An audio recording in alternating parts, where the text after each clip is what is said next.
My friend Emily asked me on behalf of a relative how they could make money quick in between jobs, especially money online. I'm going to tell you what I didn't think was right for that person and why, what I didn't even bother mentioning that other people find very lucrative, and what I thought they should do instead. First things first, we talked about 0-hour work. Online, for instance, this would be something like there's various platforms that kind of would let you do jobs sort of as and when. One of the ones that I use is Rev, the transcription platform. There's transcription jobs. There's also like closed captions job, like subtitling videos. And I think they use translators as well. If you do speak more than one language, they have an option there as well. Now, in theory, anyone can do something like that as long as they have access to a computer. You do usually have to like pass an exam just to show that you can follow their requirements for how to complete the actual work. But it's very flexible. I mean, because you can just log on whenever you feel like it. You do need to type very fast, I think. I think you need to choose your jobs wisely as well. I mean, I've been a minute secretary before. I'm on 8 out of 9 lives, basically. Transcribing audio when there's a lot of speakers in the room. That can be challenging even when you can see everyone and you know everyone. It's more challenging when you have no visual reference and you don't know who anyone is. But then, you know, some people interpret auditory information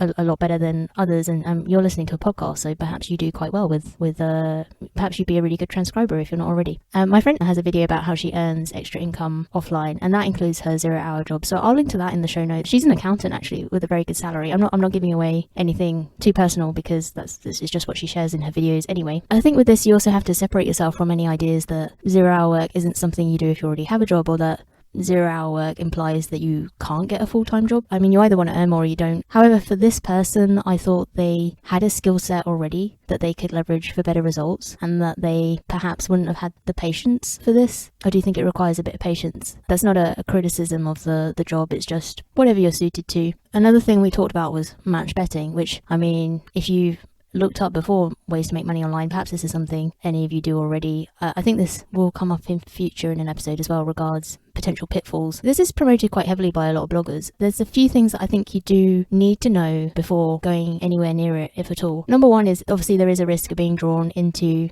pure gambling without getting into a debate about, you know, some people would say match betting is just gambling. I'm not going to get into that debate here either. The second thing is, I think you should really do a lot of research before touching it. It's something that the way it's promoted is that you can start today. That's true. It's also something that needs learning over time as well, if that makes sense. There are a lot of ins and outs to it also. The third thing is that, you know, the membership sites associated with it argue that you can get started with like, you know, 20 quid or whatever. That's not a lie. Providing you don't make any mistakes, you know, you could profit on day one with by only putting a small amount in. The point also, though, is that you normally reinvest your profit to make more. If you withdraw anything you make immediately, go out and spend it, and you have nothing left over, that knocks the whole thing on the head pretty quickly. There's also a big debate in the community about leaving money alone and tied up in the accounts so that it can be used not just to place more bets and do more offers, but also because withdrawing draws the attention of the bookmakers anyway, and they can close your account if they work out that you're doing this perfectly legal thing, but doing it makes them miff. It can be very unpredictable in that respect too. It's something that can go away overnight. Obviously, also, sports has been massively affected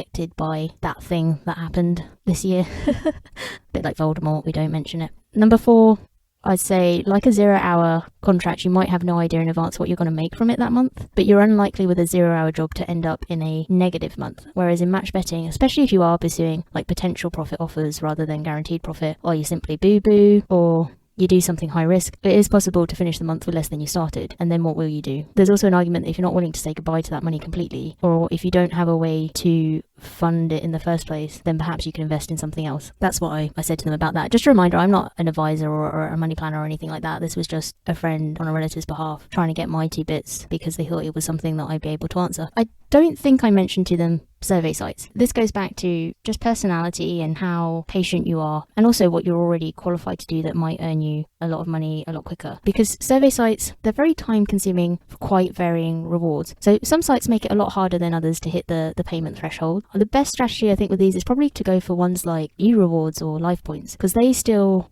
give you points if you screen out. Even if you only did a few surveys a day, you'd still be earning points potentially, even if you didn't manage to complete any surveys, if that makes sense. So something really important to be aware of with these websites, a lot of them either don't pay cash at all, they only have vouchers. There's usually like a wait to redeem the vouchers. You might not always be able to get the voucher that you had your eye on. Plus you need to think like, what would you do? 2 things. What will you do if the retailer goes bust? before you spend your voucher, which is just always something to think about with gift cards anyway. The other thing is if you were trying to rack up like the maximum amount of points, with the idea being that you're not going to cash it out until the very end, there is usually a danger there that if the website goes away, then obviously then so does all your effort and you don't get to redeem any of that. So some people just wait until they hit the minimum thresholds and withdraw what they can, however they can. That usually means that you take a hit, and especially the ones that pay cash, what you'll find usually is that you get proportionately less if you go for the cash amount than a voucher is worth for the same exchange of points. I think if you really have got a lot of time, I wouldn't spend 12 hours a day on this. I'd split it with something that's going to potentially have an ROI in future, like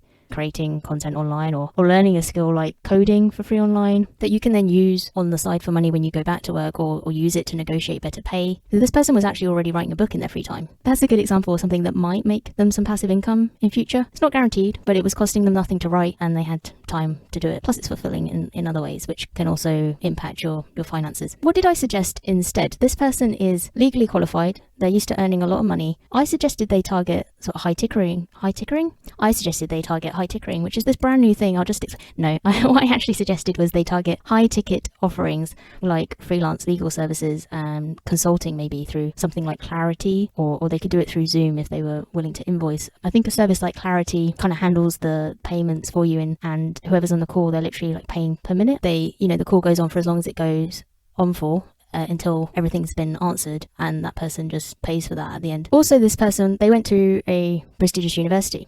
So I suggested they get in touch maybe through alumni with parents willing to pay for tuition for their kids who are hoping to apply to go to the same university, or offering things like reviewing their application or helping them with interview answers. And this person also turned out to have a TEFL qualification. They could sell tutoring packages online and teach English if they want as a foreign language. Lastly, I said, again, I'm not an advisor, that they could think about investing if they weren't already. Now, apart from things like free trade, where you get a free share rickety tick that you can then withdraw or reinvest right away, this goes back to what you could do now. It won't earn you money in the short term, but it'd be a good idea to cushion yourself in case this happens again. If you're thinking about writing a book in case it earns you money in future, maybe do some research into investing as well. Let's see what they decide to do, shall we?